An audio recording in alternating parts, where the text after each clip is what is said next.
Mais um final de semana trágico no meu estado, senador Jorge Viana. A polícia está investigando um acidente de um ônibus que vinha de Cidade Leste com vários turistas. O acidente deixou 4 mortos, de 33 feridos, entre os quais 5, pelo menos, em estado muito grave, no hospital em Passo Fundo. A suspeita de que o excesso de velocidade numa curva muito perigosa aumentou os riscos pela forte chuva que caía naquele momento sobre a estrada. Essa é a hipótese que está sendo investigada para esse acidente, com esse ônibus de turismo lotado de compras feito por passageiros. O veículo era da empresa Turis Prata, retornava a Nova Prata, um município da região nordeste do estado, após uma viagem a essa cidade no Paraguai, despencando de um barranco na RS 135, que liga Passo Fundo a Jacutinga, que fica a mais ou menos 320 quilômetros de Porto Alegre. Esse acidente ocorreu às 7h45 de domingo, quando o veículo caiu numa altura de 300 metros no quilômetro 2 dessa rodovia. O motorista teria se perdido numa curva e capotando o barranco abaixo. Ponto frequente de acidentes, a curva fica posicionada entre 2 retas, com velocidade máxima de 60 km por hora. Para verificar se o veículo estava acima do limite, a Polícia Civil determinou a perícia do tacógrafo. Segundo a delegada plantonista de Passo Fundo, Carolina Goulart, que atendeu à ocorrência, todos os sobreviventes serão ouvidos pela Delegacia de Trânsito. Os primeiros levantamentos feitos pela polícia indicam que o veículo Scania modelo 1997 estava em condições regulares para operar. O motorista também foi submetido ao teste de bafômetro, que deu negativo. Seria uma irresponsabilidade adiantar alguma coisa sobre a causa. Em princípio, parecia tudo regular. Vamos analisar um possível excesso de velocidade, foi o que disse a delegada à imprensa do meu estado. Integrante do Comando Rodoviário da Brigada Militar de Passo Fundo, o sargento Inédio Piscini reforça que a curva em que o coletivo capotou é conhecida por ser muito perigosa. É comum veículos grandes não conseguirem vencer essa curva. Esse é um ponto que não tem acostamento. Dificultando ainda mais a situação de quem trafega por ela. Uma barreira de proteção havia sido colocada no local, mas foi quebrada devido à queda de um caminhão no local há poucos dias. Como eu disse, 5 feridos estão em estado grave. Nesse final de semana, incluindo esse acidente, só no final de semana, foram 15 pessoas que morreram de acidente no meu estado, incluindo o feriado de finados. O acidente mais recente ocorreu exatamente um Gol e uma caminhonete bateram de frente na 468 em Palmeira das Missões. Morreu o motorista do automóvel de 41 anos. O acidente mais grave foi esse que eu acabei de relatar ali na região de Passo Fundo. Aliás, presidente, as nossas estradas, eu fico muito triste como gaúcha, e aí não vem o caso de analisar se é o governo atual, o governo que já passou, os governos que passaram. O problema é que estradas no Brasil hoje são estradas de competência dos estados e do governo federal. É uma coisa meio ilógica isso também. Os dados de uma pesquisa recente feita pela Confederação Nacional dos Transportes, a CNT, de rodovias, divulgado recentemente, retratam uma situação muitas vezes sentida na pele pelos usuários que transitam por estradas do meu estado. Os índices de satisfatórios, ótimo e bom, sobre a conservação dos trechos no estado, apresentaram uma piora desde 2010. Não foi diferente agora, em 2013. Do total de 8.255 quilômetros avaliados, 5.525 nas mãos do setor público federal e 2.730 estadual e 2.730 quilômetros com concessionários, 48,9% estão em condições ótimas e boas, menos da metade. No ano passado, o índice era de 58,7%, número que abrange estradas federais e estaduais. Foram avaliados o pavimento, 59,9% de ótimo e bom, sinalização, 52,1% e geometria da via, 22,1%. As rodovias conservadas pelo poder público têm 37,5% de ótimo e bom, contra 72% de ótimo e bom das administradas por concessionárias. O índice é de 56,5% quando se refere à extensão federal e 31,8% no que diz respeito à estadual. Existem 6 pontos considerados críticos que trazem graves riscos à segurança dos usuários. 2 são erosão na pista e 4 são referentes a grandes buracos. O estado geral das rodovias brasileiras também teve piora no último ano. Conforme a pesquisa CNT, 63,8% da extensão avaliada apresenta alguma deficiência no pavimento, na sinalização ou na geometria. Em 2012, o índice havia sido de 62,7%, também aumentou o número de pontos críticos, que passaram de 221 para 250 pontos críticos. De acordo com o estudo, a pesquisa, a maior parte da extensão pesquisada, 88%, é formada por pistas simples e de mão dupla, e 40,5% do total avaliado não possuem acostamento. A mesma situação dessa estrada em que houve o acidente com o ônibus que matou 4 pessoas e 5 estão feridas em estado grave, sem acostamento.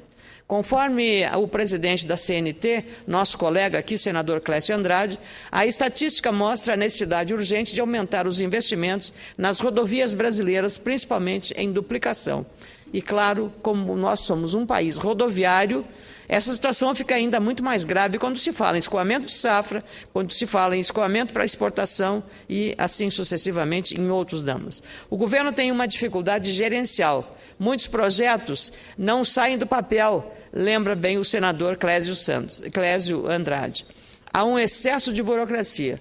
Os investimentos precisam ser ampliados pelo fato de para que o Brasil possa melhorar a competitividade. Aliás, esses dias, passando pela BR-116, senador, existe uma obra que é muito importante. É um viaduto nas proximidades de Sapucaia do Sul, na região metropolitana de Porto Alegre.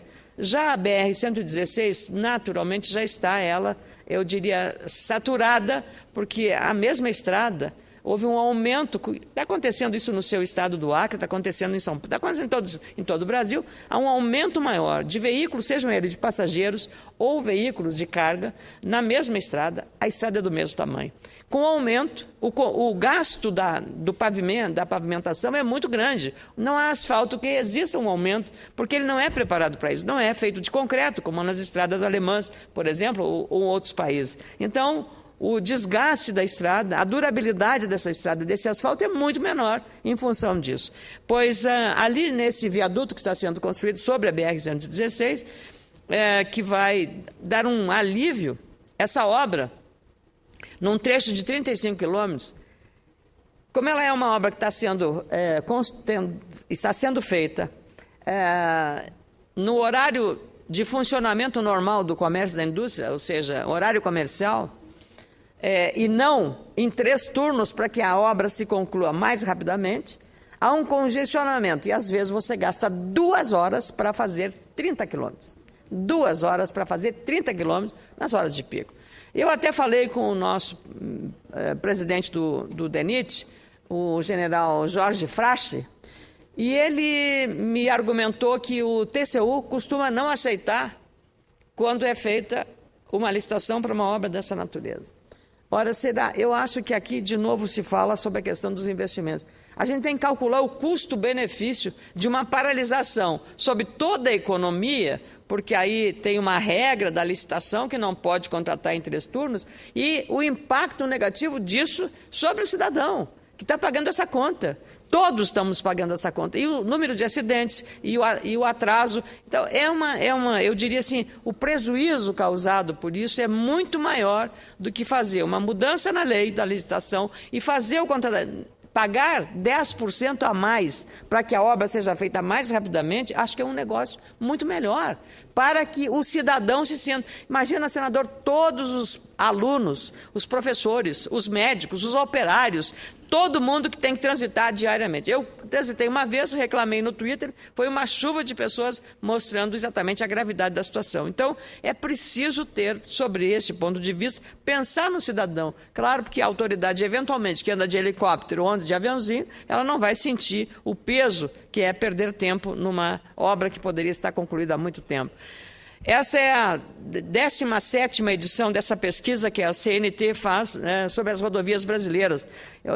E nela foram avaliados 96.714 quilômetros em 30 dias de coleta em campo. É uma pesquisa que avalia toda a malha federal pavimentada e as principais rodovias estaduais. A CNT estima que as rodovias brasileiras necessitem hoje de 355 bilhões de reais em investimentos, mas informa que o governo federal autorizou no orçamento muito menos que isso, apenas 12,7 bilhões de reais, ou seja, é para tapar buraco mesmo. Os valores estaduais não foram contabilizados. Cerca de 66% da movimentação de cargas e 90% da movimentação dos passageiros do Brasil ocorre pelas rodovias.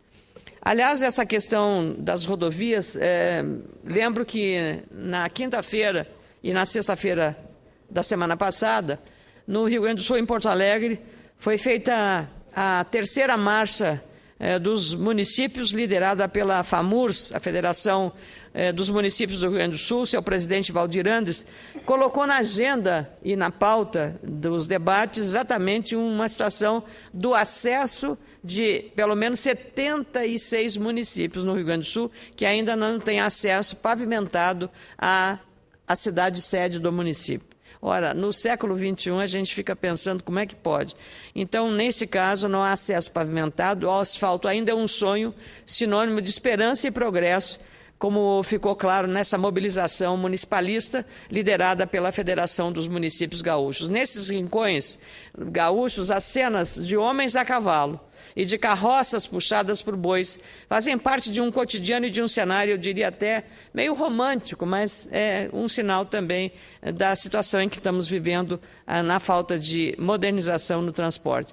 As estatísticas escancaram as consequências de mais uma década de descaso e de atraso. As comunidades em que a ligação com os grandes centros se dá por meio de vias de terra e pedra, são muito mais pobres e bem menos desenvolvidas. Aliás, quase metade dessas 73 cidades gaúchas está entre os 100 últimos colocados no ranking estadual do Índice de Desenvolvimento Humano Municipal.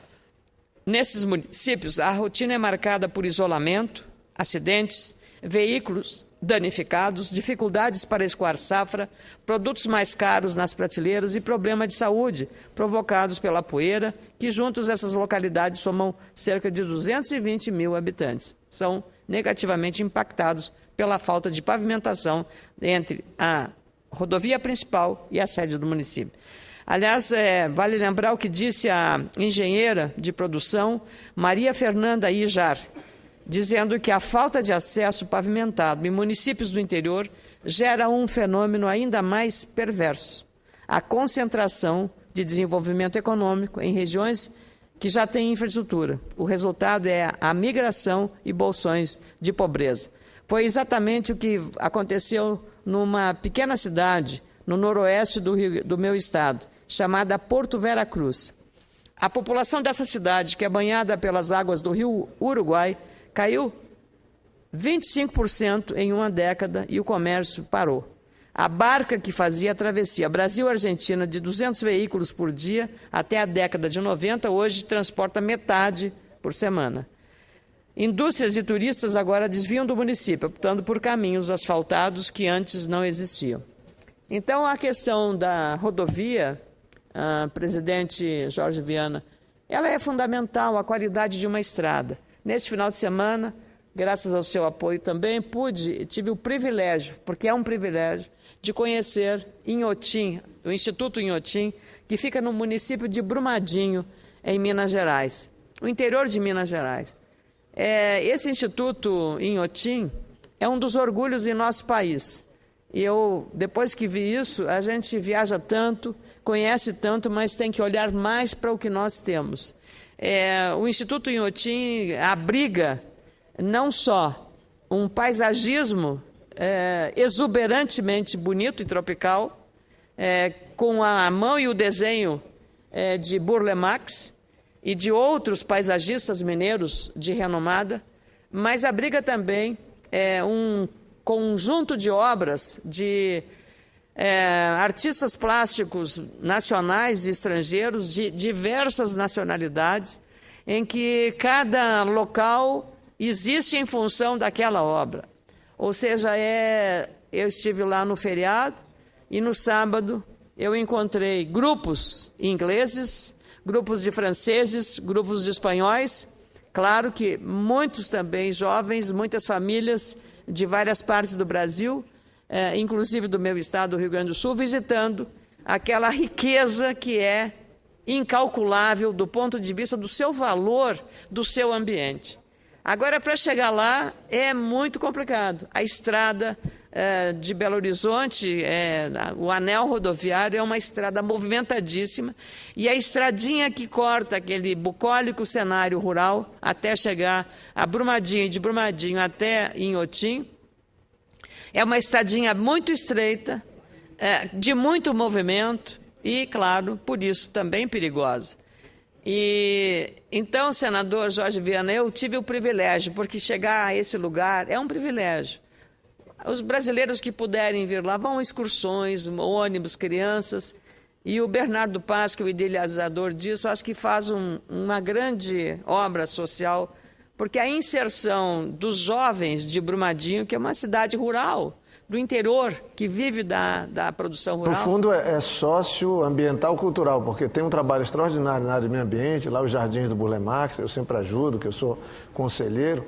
Na área da cultura é um endereço do mundo inteiro, e o social recebe uma atenção muito especial mesmo. Eu fiquei impressionada porque todos que trabalham ali são filhos daquela região, daquela terra. Então, são crianças, são meninos e meninas que estão tendo acesso a um conhecimento de arte, senador, que é uma evolução enorme. E o menino que dirigia um carrinho elétrico para a gente subir até o Som da Terra, que é um pouco mais longe, né? São 700 metros de subida, íngreme numa parte mais elevada, ele disse, falando um português muito bom, aluno dali, treinado ali dentro, ele disse, eu vou já concluí, eu perguntei a ele o que ele estava fazendo, concluí o meu ensino médio e agora vou fazer um exame para entrar no ensino técnico. Mas se eu não tiver, já estou me preparando para fazer a minha faculdade, porque o Instituto ajuda a pagar o estudo do aluno. Essas pessoas são diferentes, porque eu perguntei a ele o que ele mais gostava dali, e ele disse onde ele mais gostava de visitar. Ou seja, a inserção na arte eleva a qualidade, eu diria, moral, a qualidade do conhecimento, do comportamento dessas pessoas. Mas tudo é a estrada, o acesso para chegar ali. Um lugar belíssimo, ainda não descoberto, exatamente, talvez, pela dificuldade um pouco de acesso. Eu tenho que apresentar, como o senhor faz parte do board de Conselho Fiscal, Conselho Ambiental do Instituto Inhotim, dizer que eu, como brasileira, me sinto muito orgulhosa de ver uma iniciativa dessa grandeza. E nós todos devíamos conhecer, porque agora, nessa semana, a Juliana, que é Relações Públicas Institucional, uma moça da melhor qualidade pessoal, informou-nos que está chegando uma comitiva de 30 membros do Museu Louvre de Paris, que é um dos mais renomados do mundo, para conhecer Inhotim e fazer uma parceria. Ora, é realmente notável esse trabalho. Então, eu queria dizer que agora, quando aborda a questão de rodovias, como a rodovia é importante até para esse acesso. Então, eu queria cumprimentar o Bernardo Paz e toda a equipe que integra lá. Encontrei lá o Antônio Grassi também, que está no board desse trabalho, para ver ali a valorização de artistas brasileiros da melhor qualidade, artistas latino-americanos, venezuelanos, cubanos, mexicanos, de todas as partes, norte-americanos, alemães, suecos, finlandeses, de tudo que é lugar do mundo, e que realmente enche os olhos pelo que a gente vê. Então, queria cumprimentar o caro colega Jorge Viana e dizer que nós temos que, sempre que pudermos, estimular, ou com iniciativas aqui no Congresso Nacional, a valorizar este ambiente que é muito importante. E, por fim, e só para a senhora ter uma ideia, senadora, aqui com respeito, a ministra da Cultura, Marta Suplicy, esteve lá e conhece bem. Inclusive, tivemos uma audiência junto aqui esse ano com o Bernardo Paz. E a ministra do Meio Ambiente, Isabela, as duas ministras ficaram encantadas. Quer dizer, quem visita o Inhotim fica realmente encantado. Agora, é um orgulho nacional mesmo. Vem gente do mundo inteiro para visitar. E são centenas de milhares de estudantes de Minas Gerais e de outros estados que visitam anualmente o Inhotim. Uma das coisas mais lindas é você chegar no Museu do Louvre, outros museus do mundo afora, e ver as crianças ali tendo aula sobre arte, sobre a cultura. No Inhotim a gente tem isso diariamente. Só não segunda-feira, que é, como todo museu, é a preparação da semana. Mas é extraordinário, realmente eu fico feliz. Pena que eu não estava para acompanhar, porque eu não me canso de visitar aquelas obras e nem conheço todas. A Juliana me falou, senador, de duas jovens universitárias suíças que vieram fazer um estudo sobre o impacto um instituto dessa natureza tem sobre uma comunidade pobre. Elas não falavam uma palavra em português, me disse a Juliana. Mas veja só, vem da Suíça para estudar o impacto. E ali o impacto, porque ali tem uma comunidade quilombola e tem um grande... tenho curiosidade de conhecê-lo também. Vi uns arranjos florais feitos por esse rapaz. Se não me engano, Emílio é o nome dele. Pelo menos foi o que a Juliana falou. E ficamos encantados com a qualidade e com a criatividade que ele usa, os elementos que se dispõe ali naquele ambiente. Então, digamos, a integração da comunidade quilombola, despertando as qualidades e os talentos que essas pessoas possuem, porque elas precisam apenas ter a oportunidade de mostrar o que sabem. E valorização. Então, as cerâmicas... todo o que se pode fazer com matérias recicladas, enfim, todo um conjunto de iniciativas que dão muito orgulho, especialmente de mostrar que o meio ambiente tem que ser protegido, a natureza tem que ser preservada, nós temos que respeitar a natureza, mas ela nos dá também de presente este cenário que é realmente de encher os olhos e claro, encher a alma. Então, Inhotim, para encher a alma, eu quero lhe dizer que quero convidar o senador Álvaro Dias, às 5 horas, hoje, nós começamos uma sessão especial para celebrar e para marcar o Novembro Azul, que diz respeito à saúde. Saúde é ambiente, saúde é a preservação das pessoas. Para a próstata é o câncer que é o segundo motivo de morte dos homens, como o câncer de mama Nós tivemos agora, encerramos o Outubro Rosa, e esta casa, queria agradecer ao presidente Renan Calheiros, começa hoje o Novembro Azul para despertar nos homens a responsabilidade pela prevenção. Então, todos estão convidados para, a partir das 5 horas, iniciarmos o Novembro Azul. Muito obrigada, presidente. Eu que agradeço.